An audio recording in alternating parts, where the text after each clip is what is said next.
Paste करतो आपल्याला हे 3 बोटाचं अंतर सोडायचं आणि असं मार्किंग करायचं. परत मार्किंग आलं ते मार्किंग खाली आलं.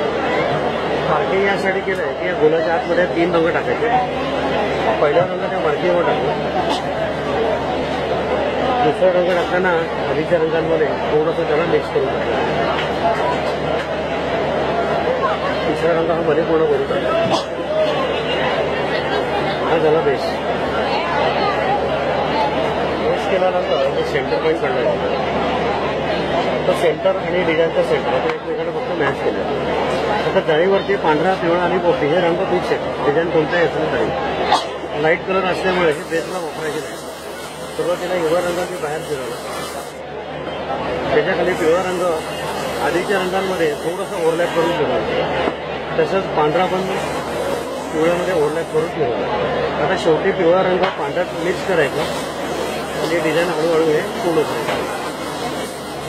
ठीक आहे. आता जे रंग आपण खाली टाकले होते ना त्या रंगांवरती सगळं डिझाईन हे तयार. ही पूर्ण प्रोसेस यात दिलेली आहे. रंग कोणते खाली टाकायचे कोणते